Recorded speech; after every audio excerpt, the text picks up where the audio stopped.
Yeah, it's Team Tooney fishing with reviews. Crack a beer, you know we're here. Tell us what's the news, what's the plan, where to land. Now you gotta listen, and don't forget, this is Team Tooney fishing.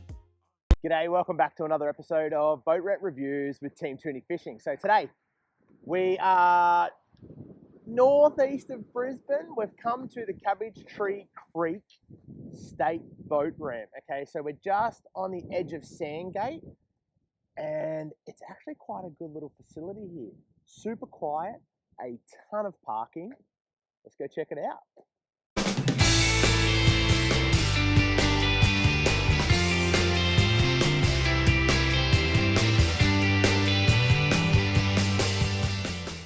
So the entry's quite large, so you can get quite big boats in here. Travel around to the left, you've got de-rigging areas on the sides there that you can do so you don't chock up the boat ramp. And then plenty of space for big boats, big trailers to get in. Now there is a warning on this boat ramp. G'day legends, at Team Tooney Fishing we're all about good mates, quality gear and real adventure. Whether you're on the water, in the bush or at the boat ramp, we've got you covered. Are you keen to level up your kit? Go to teamtooney.com and check out the full range. Adventure's calling, gear up and get out there. And don't forget, this is Team Tooney fishing. In relation to the tide. So it's the signs state that it's a tide restricted ramp and to seek no local knowledge. However, if you're a local and you want to share a little bit of that knowledge, we'd appreciate it. Throw it in the comments and let us know the issues around the tides and this particular boat ramp. It also says that there's a steep drop-off at the end of this boat ramp. So if you're going in too deep, something to keep in mind, especially on low tide, and if you've got those bigger boats, the longer trailers, something to consider. It also has the ramp may be slippery, most of them have that. This ramp's in pretty good nick.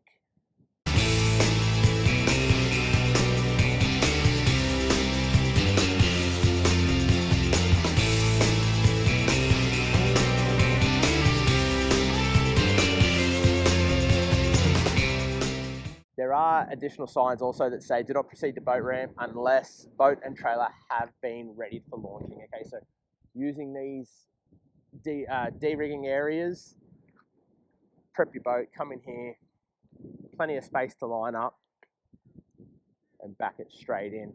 Now, once again, you've got 2 sections per side, so you could technically put in 4 boats. However, just to keep in mind that it's quite a shallow jetty, okay, and obviously subject to the tide, you may only get the rear cleats on a tinny. One thing I've noticed about this ramp is they've put these reflectors in. These ones probably need a little bit of an update, but I know on the other boat ramp to the right, theirs looked fairly new. So pretty handy, I guess, when coming in, you get to see where your lineup is. Bit of a rocky edge on the side of the ramp, maybe good for a tinny. I wouldn't be putting my fiberglass boat up there. But in between the 2 ramps, you've got a filleting table just here as well, or a couple of filleting tables that you can get in and out of the rain. Now, like our episode from Victoria Point, subject to the tides here, with your fish waste, make sure go to the end of the jetty and throw it off the deepest part possible, just to save all those skeletons, guts, flies, all that mess hanging around and really stinking up the place. A couple of signs on the local fauna and flora, giving everyone a bit of a heads up on the bird life in the wetlands around here. Now this boat ramp has bins available. As you can see, the couple over there, old mates about the chunder, with the dump point for portaloos or caravans. So there's a dump point here, and to the left of that dump point is toilets. So you do have male, female toilets here, and like I said, a ton of parking. Now, the biggest thing I noticed the difference between this ramp to my left and this ramp to my right, the ramp to the right is a 5-ton limit. Now, I don't know if that's due to the drop-off. If you are aware as to why they're different, please throw it in the comments. I'd really like to know. However, the one on the left here is an 8-ton ramp. Now it's got prep area leading up to it. Lines are really painted. It looks like they've potentially added this one most recently, and I didn't see anything about the tidal issue with this boat ramp. So if you're a local around here, share that local knowledge that the signs talk about.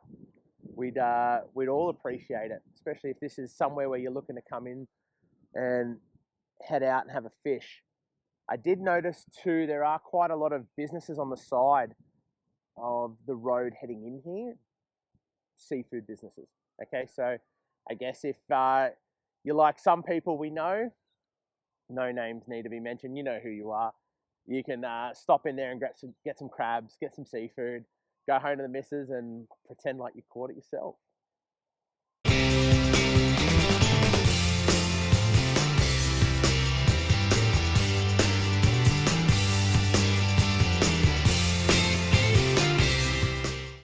Now here's something we haven't seen at previous boat ramps that we've looked at, is right here, we've got a kayak prep area.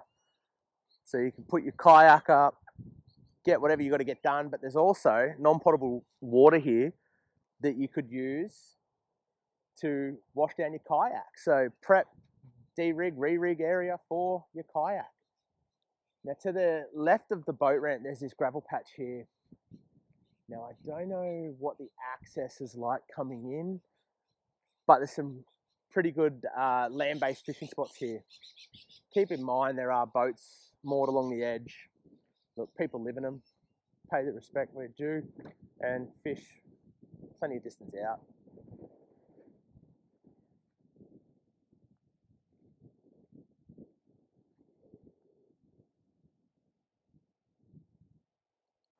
So the announcement from the Gold Coast Sports Fishing Club have finally released that the Gold Coast Flathead Classic tickets go on sale 15th of May. I've had a few people reach out asking if we're going to go into it. It looks like we potentially could have 2 teams, which will be just another epic adventure. We absolutely love that fishing comp. Looking to bring it all to the YouTube channel this year as well, bring a little bit more than what we've done previously. So keep your eye out towards the end of the year for that content. So I'm just walking down, the boat ramp's located just behind me. I'm just walking down the gravel patch just to show you a little bit more of the bank that could potentially house some decent fish. If you have fished along here and caught anything, please throw in the comments. Let us know what have you caught. If you got some photos, share it with us on Instagram, tag us. We'd love to see and share it. It's quite a good little creek system in here.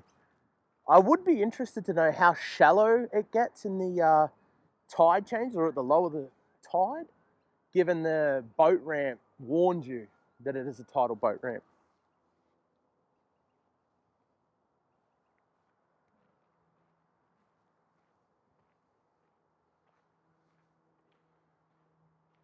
School uniforms. Oh no, Northside Marine. You've lost a few jumpers, boys.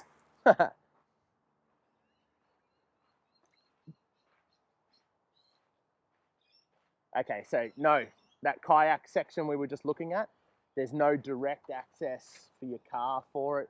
You must enter from the other car park. I guess that's good if you're going to bring the kids down here for a bit of a fish off the bank. You have, I guess, that sort of protection that the cars aren't coming in. So if they want to go for a little bit of a wander, as long as they stay on the inside of the bollards, they're not too bad. Plenty of coverage, mangroves around as well, trees. Oh, there we go. So if you have fished in here, let us know. What have you caught? Is it worth coming down? Obviously, most fishers won't go, yeah, it's a great spot. Come down, have a flick, catch everything you can. They'll probably keep it a little bit secret. And I don't expect anyone to show me their biggest catches they've caught here, but feel free on Instagram to tag us, share us. If you've got Team Tooney fishing kit from our online store, share it. We'd love to see it. We'll even put it up on our socials.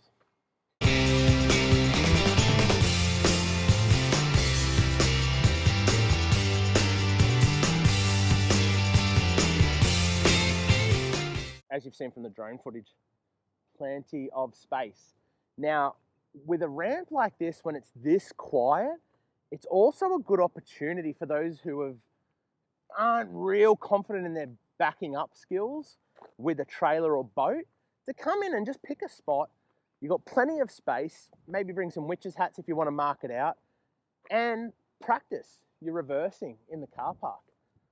When there's space like this, I'm sure no one's really going to care if you take up 1 or 2 spots trying to practice.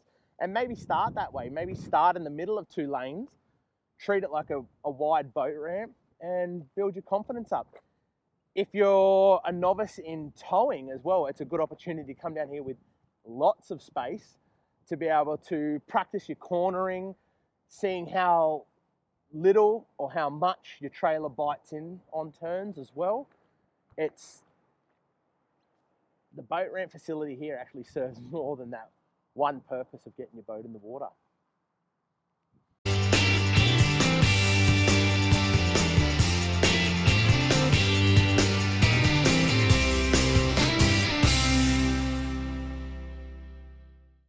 Well, thanks again for tuning in for another boat ramp review.